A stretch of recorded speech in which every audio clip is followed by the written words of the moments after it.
Welcome to Lunch Hour Legal Marketing, teaching you how to promote, market, and make fat stacks for your legal practice. Here on Legal Talk Network.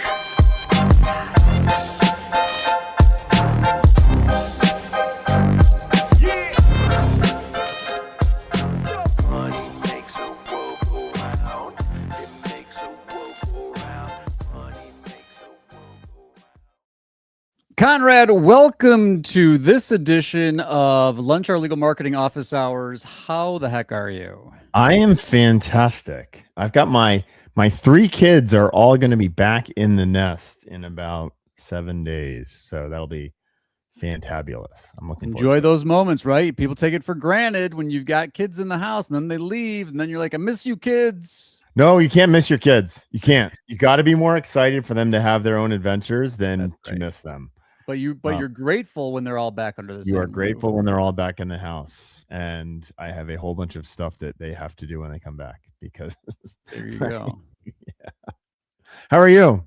I'm great. Living my summertime dreams over here between swim team, softball season ended, and we're already halfway through the summer.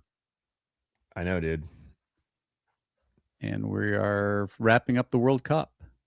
Wrapping up the World Cup, we would like to give a shout out to attorney Blaze Richards out of Morristown, New Jersey, which is close-ish to where I grew up.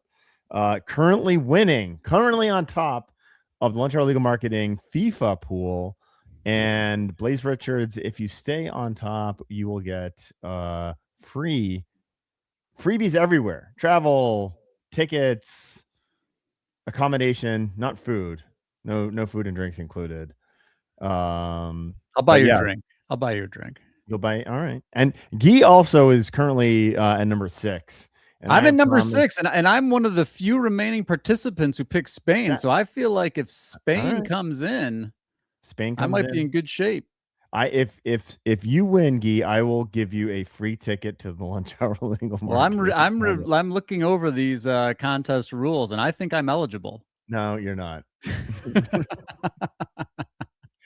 didn't read the part that I had the rule that I added. You're not eligible. What rule is that? No Guy allowed. Know. Oh no, we don't have a rule against digital marketing people. No digital marketing people. I'm fair, but I'm also a lawyer. No, it doesn't count. I see. I can think of a digital marketing person who's also a lawyer who won't be at the summit. Fair. Okay. All right, Conrad, in addition to World Cup and Lunch Hour Legal Marketing Summit, which we are getting fired up for because it's about a month away, I got a question for you. Hit me. Good. As you know, as part of our partnership with Near Media, our research partnership, we do some consumer surveys. And and we are looking at our most recent round. There's a monthly round of insights and analysis that come out of these surveys. And I wanted to ask you a question. Which type of advertising do you think makes consumers more likely to contact a personal injury lawyer? Do you mean most likely? I'm going to say, hold on, let me answer your question specifically. I think almost all types of advertising will make a consumer more likely to contact a lawyer. You were asking which is at the top of the bucket list. Well, it's funny you say that, and it was like a softball layup to start a conversation. But when a lot of this research that we see, and we talked about this in a prior episode, but Case Status recently had their client experience report. There's been a bunch of other industry research related to do consumers like advertising? Would you hire a lawyer from advertising? Yeah. And it's important for people to recognize, and I think, and also just to be accountable for our own survey here, people say that they hate advertising. Everybody says they hate it. I'm sick of advertising, all these lawyer ads and ads in general. I hate advertising. And yet we know for a fact that advertising plays a very large role in the way that people make buying decisions, especially in the context of hiring a lawyer. So And it's not just hiring a lawyer. And I use this over and over again. Maybe I should come up with another example, but I love McDonald's, even though I know That is disgusting. it is disgusting. The Egg McMuffin I'm not and trying the to shame McDonald's you. fries are two. You're fat shaming me. Did you literally say fat shaming? That No, was I just said, presumptive, dude. I said I'm not trying to shame you. Okay, I heard That fat was your shaming. own subconscious creeping out to make it more specific. But like, it's a terrible product, and yet I buy it because there's advertising related to that. Like there's consistency of knowing what you're getting, blah blah blah. Right. Coca-Cola does not make the best cola in the world, but you buy that stuff because of the advertising and distribution. Like that is just a fact. And lawyers, you are no different than the Egg McMuffin. Familiarity breeds trust. Bottom line, it's a Exactly. psychological phenomenon that they've proven. We know it works. Familiarity breeds trust. You know, we can squabble on the edges about messaging, and certain messages are going to appeal to certain segments of the audience and others will not, and all that kind of stuff. But the bottom line is that people, not just in general, not just like big picture, specific individuals will say, I would never hire a lawyer on ads, and you can watch them hire a lawyer on ads. So interestingly, this is out of page 26 in our recent study commissioned by Near Media. And this is self-reported. What type of advertising would make you more likely to contact a personal injury lawyer? The data point that blows me away here is 4/5 would be persuaded, as self-reported, would be persuaded by being more likely to hire a lawyer if you look at all those different channels, right? So that underlying thing. So self-reported 80% are acknowledging that advertising will actually impact their decision, right? That's fascinating to me. That is. And so again, you're like, the answer is that it's more than 4/5, right? Because those are just the self-reported ones. That's exactly right. You know what it is? It's actually 100%. It is. It is. I mean, you talk about the subconscious, just branded. Like this is why we use this before, and we're going to get inundated with these over the next couple of months.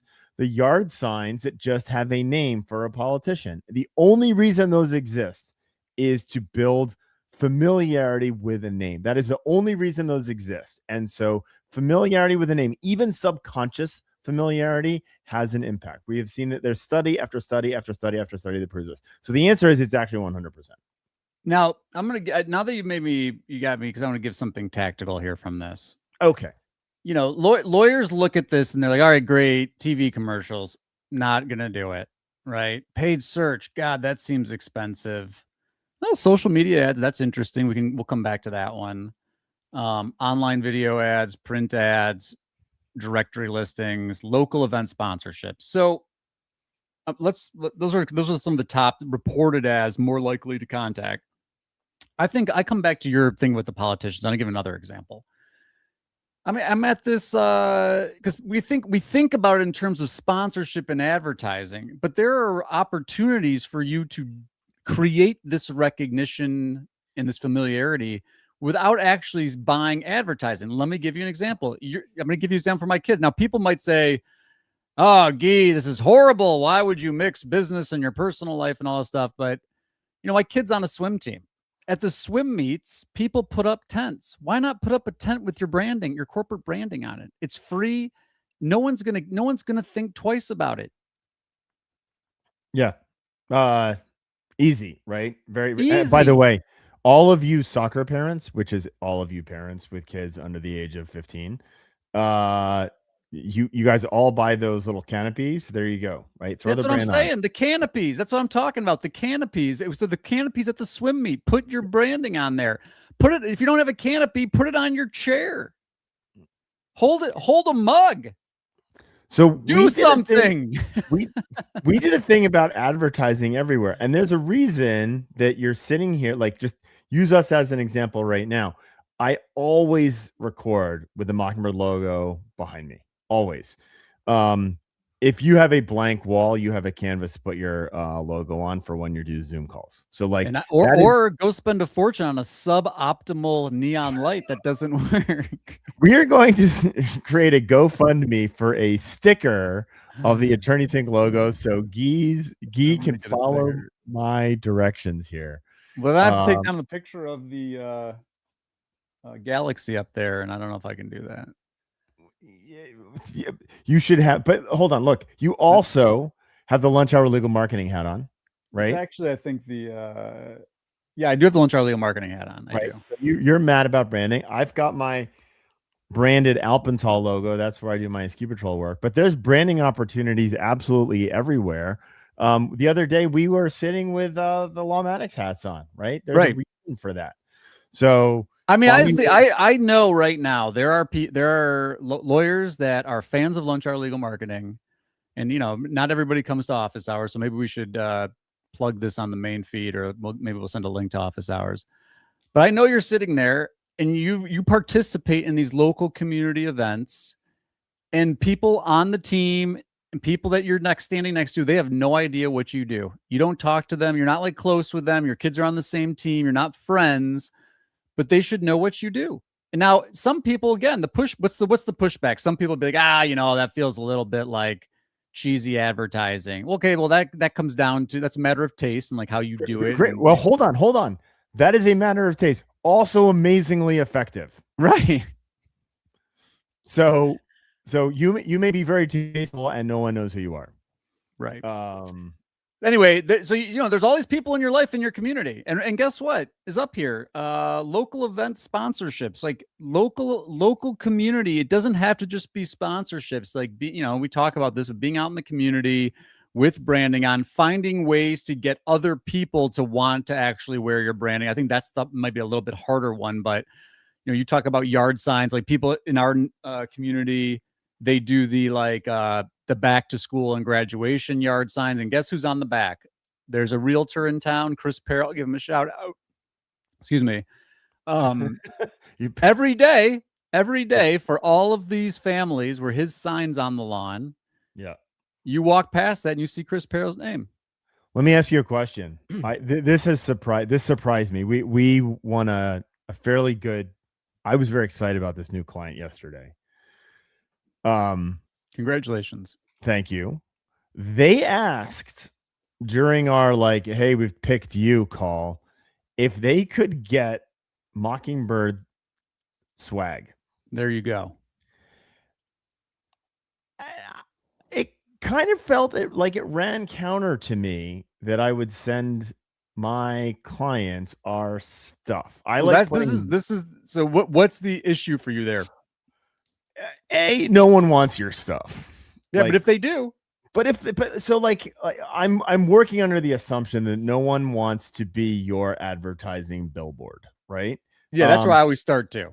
Yeah, and so, but I'm part of me is wondering whether or not I'm wrong about that. I love putting other people's logo on things, and sending their logo to them. That's kind of been our tenant on how we do gifting. But here, so this is an example. I still have this. This was an extra. We'll show this up to the camera. This was a tile. So we did this like three years ago as our holiday thank you. And we got the tile, which is all about getting found. So it was an easy tie into what we do. And this is going to be a bad, I don't even think our camera can pick it up, but we got their logos printed on, and I can't see it. That is Stephen Skinner's law firm. Maybe what about co-branding with it? So funny. So when they asked us for our merch with our logo, they called out a specific shirt that I had worn at some point in time. And so this is tangent.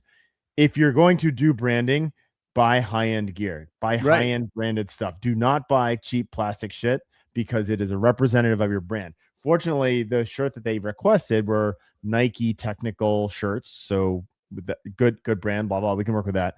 But what I said at their request was typically we would send you something with your logo on it. Wouldn't it be cool if we could get the Mockingbird and their logo somehow together and intertwined? So Throw it I to don't know. AI. I was just surprised to hear that people want our logo. Having said that, we've sent out Yeti mugs, and I have had over 10 people send me pictures of their Yeti mugs or mentions of their Yeti mugs, and they've shown up on social media, etc. Our Yeti mugs have been all over the world on vacation with people. I don't love having stuff with other people's logos, but maybe would you consider doing that with your clients? Like, hey, welcome to Attorney Sync. Here's a Attorney Sync hat. Just seems weird, right? Yeah, my instinct's the same as yours. I like to send people, what I really like to do is like to send people their own words. So like, if they've got a quote or something, or they posted something online or something quippy, and Charlie Mann did the same thing for me with the Do What Bots Cannot. Like, I love that kind of stuff. Oh yeah. Yeah. And the whiskey, right? And the So here's this is just at the risk of plugging ourselves. This was from my a great friend who sent me and you too, right? Yep. There's Macallan Scotch with the Lunch Hour Legal Marketing Podcast on it. This is the one bottle of Scotch that I have not opened because I'm waiting to drink it with you, my friend. With decanter and tumblers too. Let's see if I can find those. Oh, here we go. Here's one of the glasses, right? So there you go. There's the glass. What? But I love the quote thing. When I was on Michael Mogul's podcast, they sent me a t-shirt branded with their stuff that had affinity greater than sign awareness. And that has become foundational to the way we talk to our clients. And it was something that they pulled out of the podcast that we had said. I love the own words thing. I also, I sent a referral to our HR person to a law firm who ended up hiring her. She's a kind of fractional HR person. She's amazing. And I, in the introduction, I said something along the lines of, she's disarmingly sweet and will crush anyone who crosses you, kind of thing. And she was like super grateful for that. So that having that printed out and send out to her as part of like her backdrop was fun. I do like this, sending people their own words. So we've really focused on, and in fairness, I think that there's a lot of good tactical things here, but we've really focused on just the recognizability that you can do with swag, whether it's a tent or a sign or whatever, or clothing. Let's talk about advertising for a second, though, because that's really what this is supposed to be. Yeah. Sorry, that was a tangent. No, it's fine. Yeah, and do you want to talk TV? Well, I think the thing for me with advertising that I'm trying to get my clients and prospects to understand is, when you look at this list, we have 1, 2, 3, it's like a list of 12 different things. That's a lot of places to spend a lot of money. Right. And I think we've talked about this in many fashions before. I think the key to marketing as a number 4, 5, 6 or lower in your market, you do not have the budget to be everywhere, every in front of everybody all of the time through all of these channels. You do not have that budget. I'm not saying that you shouldn't want to get to that budget, but you do not have that budget. And so for me, when we talked about Don't Boil the Ocean, the importance here is, where can I do targeting that is affinity based at some level, where I'm going to take the TV market and I'm going to cut it by 90% or 60%, right? And so I'm only going to put my advertisements in front of the right people. And that is why when you look at these things, there are many of those things have opportunities to put to be in front of a specific market, right? And I think that's the key. Interestingly, look at this. Paid search results, 20% said they would be impacted. Sorry, you asked me, we want to talk about TV. To me, the answer, sorry, I'm rambling. TV, yes, if you can segment, which means you are doing digital TV. Well, that's what I was going to say. I mean, I think for me, because lawyers see TV and they think, oh my gosh, I need millions of dollars. And that's true if you're talking about traditional linear TV. I mean, I guess it depends on market to a certain extent, but it's a lot of money. And it's not like you said, it's not the first dollars in type of investment, and it's going to take a long time. So you better have a lot of runway to not be depending on return from these kind of dollars for a while. But CTV, different story. Cost is down because it's technology. You've got some better targeting tools in place. And of course, I'm still with you on the messaging, like as tight messaging as you possibly can. And really, to me, in most of those contexts, I keep coming back to this idea of local. So, it varies market to market, but the more localized you can do it, or, maybe you pick your a specific sub community that you're going to serve, or a smaller community, and maybe you're going to serve an underserved community, whatever it's going to be. You're not trying to boil the ocean, as Conrad said. Totally agree with all that. But I think it's primarily digital. I think digital is the place where most of the players that are not in those top, X logos in the market, like that's where you're going to play as CTV, not traditional linear. 100%. Paid search. Oh, dude. So yes, go ahead. Share the numbers, and then we're going to talk further about that. So paid search is the next most after none. We shouldn't skip over none of these, right? 22% and say none of these, which we already. So none of these self-reported. Yeah. I'm not impacted by advertising. I'm smarter than all of you advertising marketing people, and yet not accurate. Yeah. Okay. But 22% think that. All right. Paid search, 20%. So 20% think that paid search would be more likely. I'm honestly surprised by this one because, I think a lot of people don't even know the distinction between paid search and not paid search, but the platform Google has made every effort to make the sponsored result listing as small and as tiny and blending everything together as they possibly can. Right. But they're open to the idea. People are open to the idea of paid search results.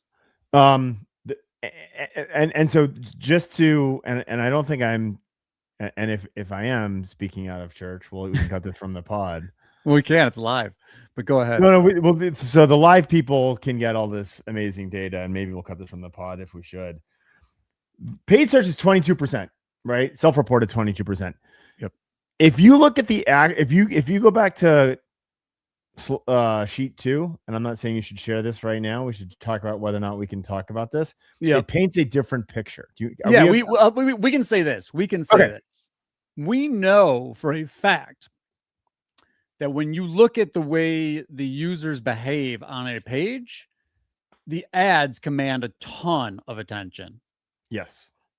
And both LSAs and traditional. And we've talked about this, and was public information. You don't have to worry about this, but Google is reporting more ad revenue than they have ever before. And so we know that people are clicking on ads, and we know that people are choosing lawyers from ads. I think the thing that we've talked about many, many times is that the lawyers that tend to command that attention also have brand support because they're lawyers that are recognized from other either advertising efforts or branding activities in their local communities. And so, again, we've talked about this many times. I don't want to beat this particular point up too much, but if you walk away from ads, if you walk away just from digital ads, just from search ads, LSAs and traditional search ads, you're walking away from a huge percentage of the consumer market that is using, the number one thing that people are doing is going to Google, and you're walking away from a huge percentage of that market. That's correct. All right. But talk about this. Go ahead. I think the other piece, and again, we cannot share all the Near Media data unless you want to hire us, and we'll share it with you. There's lots of conversation about organic SEO being dead.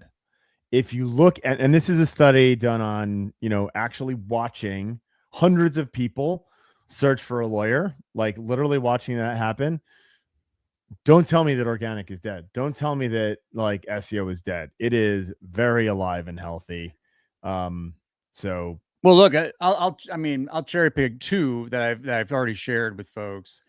One is that the user specifically was seeking out law firms that were not sponsored listings, and it was some that they read. In fact, I think the quote is, "I'm going to choose the first lawyer that I recognize that's not in a sponsored result."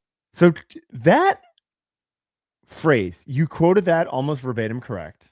Thank you. It's so funny because it reinforces our point. Right. I am going to look for the first lawyer that is not sponsored. So I do not want an advertisement that I recognize because of advertisements. Exactly. Right? That's the only reason you recognize a lawyer, right? And so this is a great example of, yes, you may not want ads. You may think you are above hiring someone because they have ads, but you are still hiring someone because they have ads. It's just not in your face at that moment.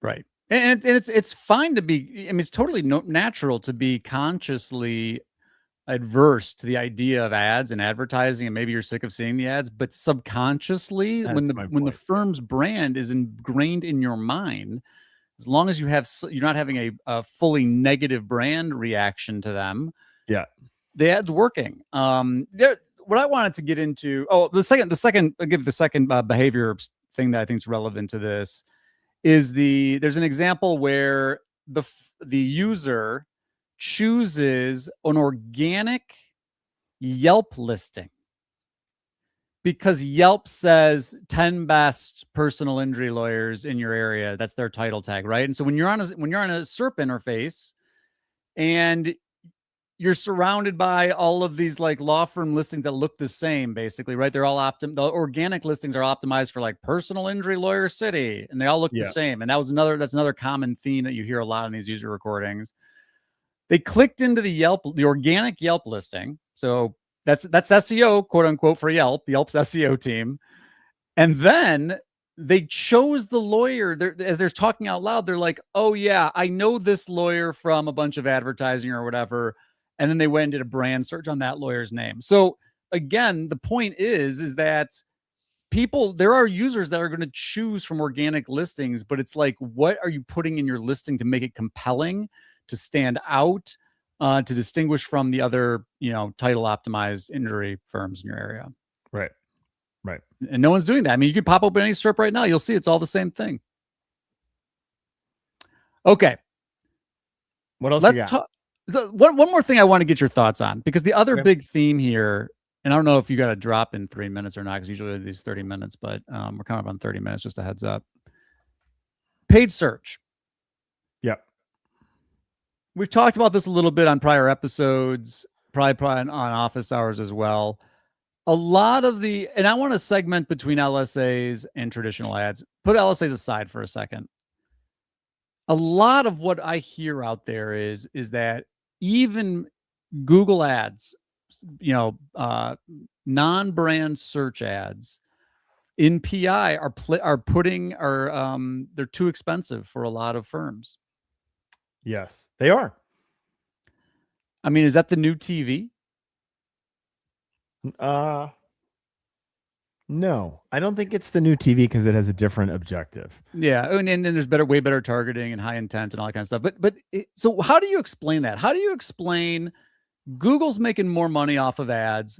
People are clicking on ads, and people are self-report identifying that like ads would, paid search ads would make me more likely.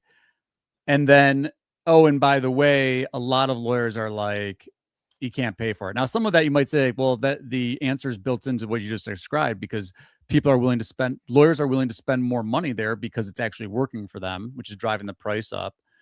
There are 4 reasons for this. Google. Go each of those 4. Why this is. Number 1, if you are not a volume firm, if you're very selective, I say picky, it's very hard to make a channel with a high cost of acquisition as a percentage of the business, of the value work. It is very hard to do that.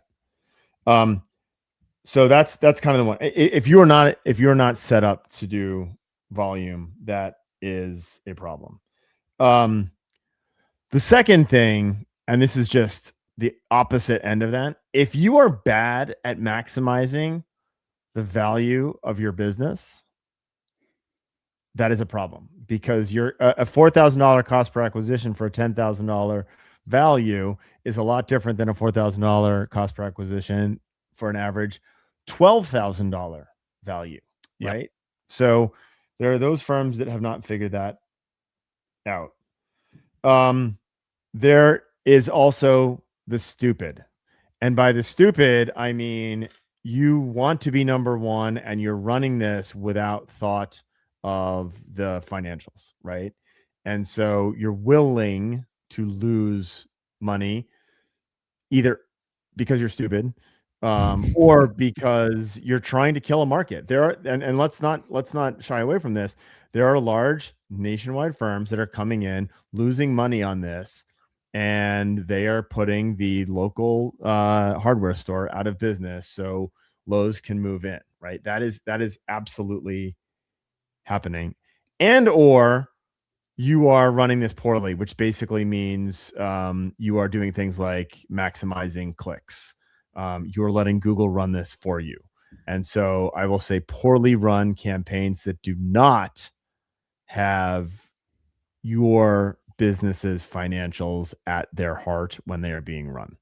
So, and of course, the more difficult question is what percentage of the costs are apportioned to each of those different reasons? My instinct with zero data to back it up is really twofold. One, it's just platform, like Google's just like, we got to make more money. And so there's ramping up. I think they're arbitrarily ramping up the costs, and they're making the ads, they're doing things to the ads that where they're showing ads to generate more clicks, we've seen this with Partial Match. We've seen this with a lot of the other, taking control away from advertisers stuff. And then two is to dovetail into the second point, which you brought up, which is, it's because they make it really easy to set up an account. And so your do-it-yourselfers are in there and they're just like, average position number one, here's my credit card. And and a lot of the agencies that are supporting firms are not holding themselves accountable for any kind of qualification criteria. They're reporting pixel fires and they're optimizing, they're managing media to pixel fires, and they're setting up PMAX campaigns for pixel fires and yada, yada, yada. Correct. Disappointing. But opportunity for you and me. I think that my issue, and the reason I really wanted to dwell on this, and it's self-serving to a certain extent, is like, we get a lot of pushback on ads. Like, again, we get a lot of the, hey, Attorney Sync's known for SEO. We want an SEO proposal from you. And we're like, look, like, you really need to take a diversified approach on this, which includes advertising. Let's talk about that. And they're like, no, I don't want to do ads. I tried ads. It doesn't work.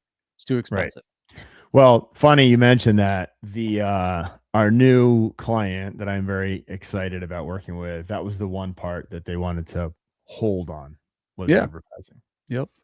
I get that. But you walk away from ads, you're walking away from a portion of your market. You want to dominate your market.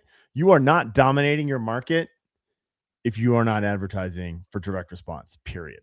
I agree. Period. I totally agree. Okay. And by the way, it's fine, right? Yeah. It's fine, but don't think that you are owning the market when you don't have a pay-per-click budget. Right. Okay. Social media ads. See, to me, this is the one that presents still even today, a large opportunity, because we talked about the impressions in the context of email, right? Like, you're showing them someone's inbox, and it's not the same.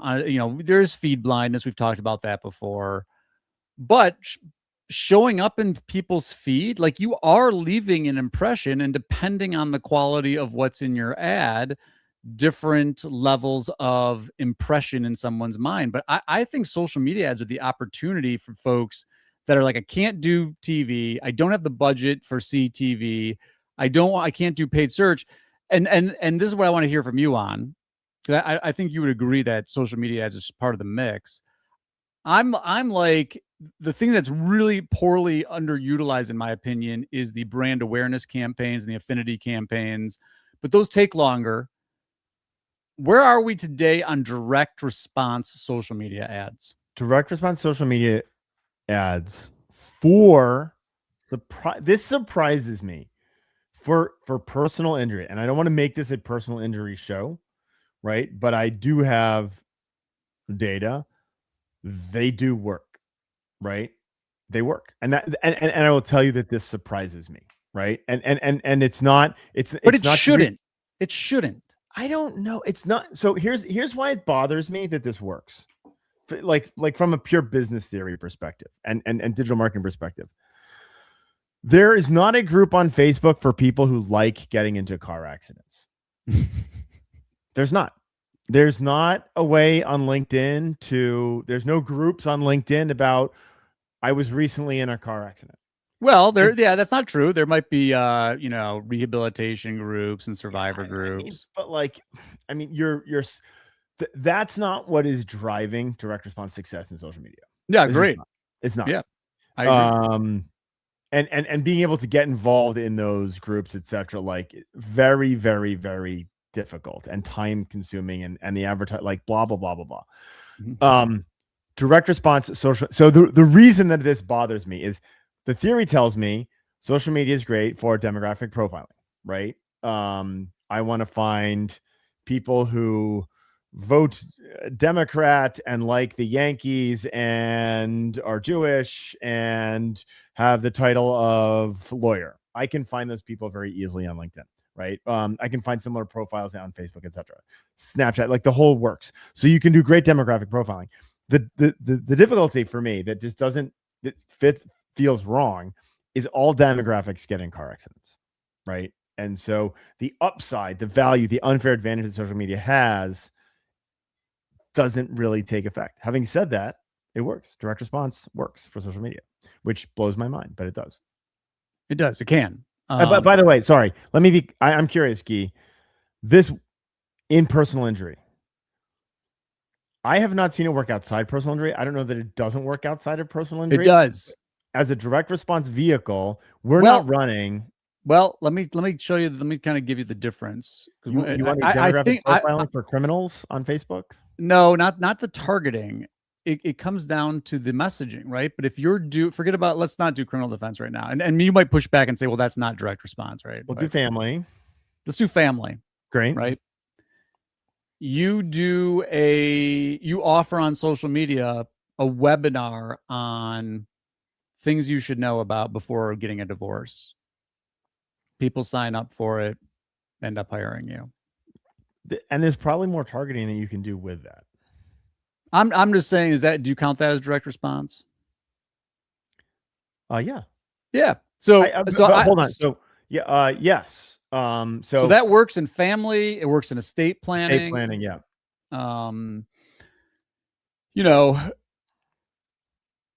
Anyway, we are not. I'm not positive of this. We have more clients than I can keep on top of at this point in time. I do not believe we are currently running anything outside of personal injury that is social media specific and direct response. I don't think that is the case. Now, the vast majority of our clients are PI, but I don't think that we are running that currently. I could be wrong. Okay. Well, kind of running short on time, so maybe we should. What else do you want to hit?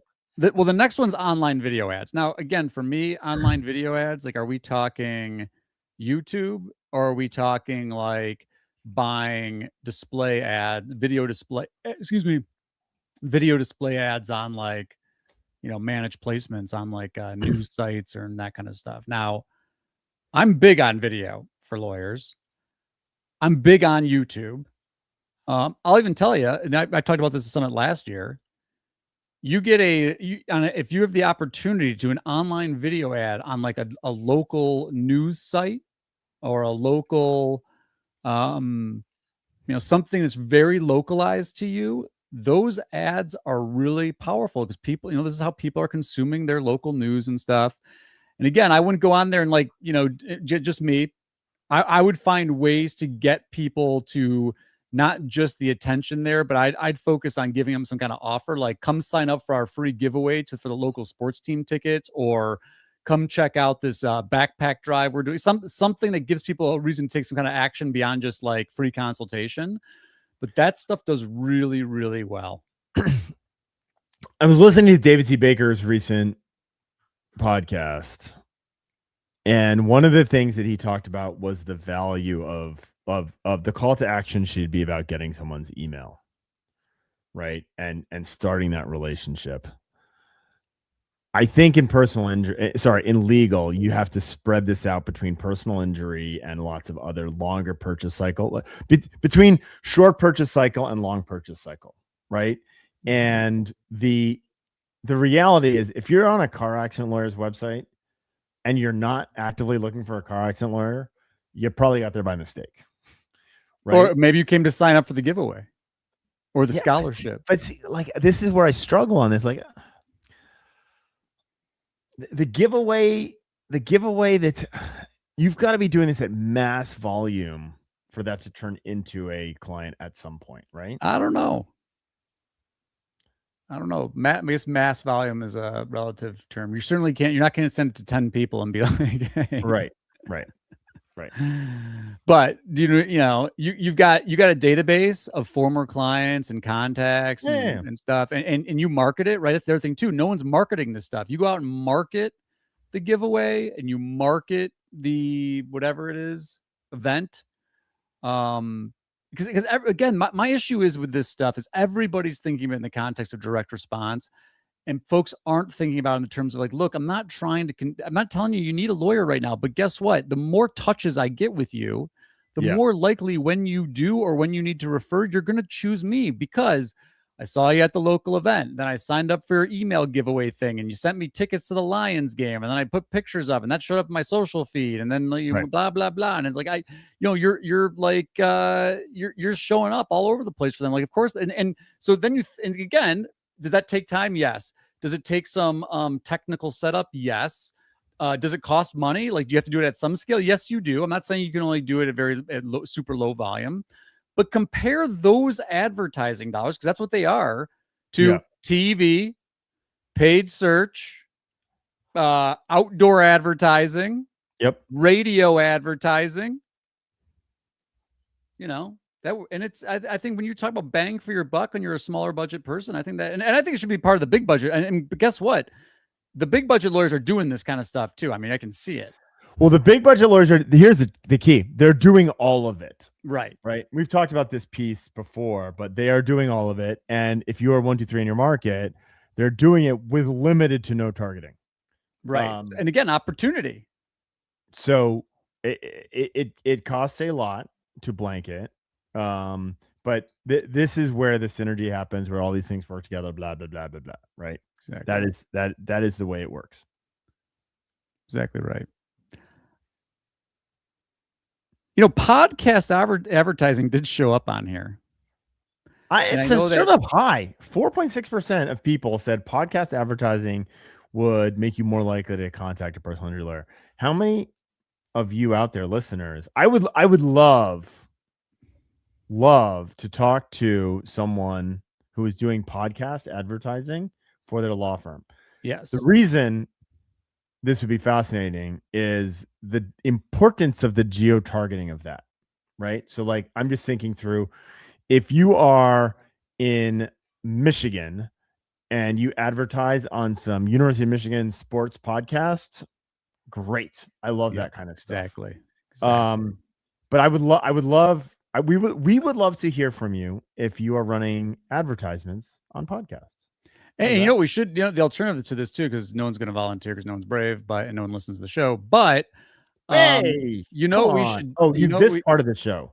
This part of the show. You know what we should do? We should go and hit up MGO blog or somebody and just be like, hey, send us your podcast prospectus and we can look at like pricing and breakdown and stuff like that and talk podcasting in the context of like what the math would have to look like for it to make sense for a law firm. And how to buy podcast advertising. That coming up next from Lunch Hour Legal Marketing. How to be these two people who have done none of this will show up as experts on how to do podcast advertising with a modicum of research. It's almost like the GEO people positioning themselves as experts while having done nothing at all. Not experts, Conrad. What are you talking about? We talk more about podcast advertising than I talk about law firm advertising. But we don't talk about it from the other side of it. I mean, we can talk about the difficulty in guessing reach with podcasts. We should do that. We should do a segment on podcast advertising. That would be great. There we go. If only we knew some people in the podcasting world. And I think we leave it at that. We're about 45 minutes. And any other of these topics you wanted to hit before? Nope. I think we're good. Conrad, great to see you. Those of you who stuck around and liked the show, thank you for showing up for this episode of Office Hours. If you have questions, topic ideas, as everybody knows, and we say every time, this is all better when it comes from your engagement. So we'd love to hear from you. Until next time, Conrad and Guy saying we're out. Make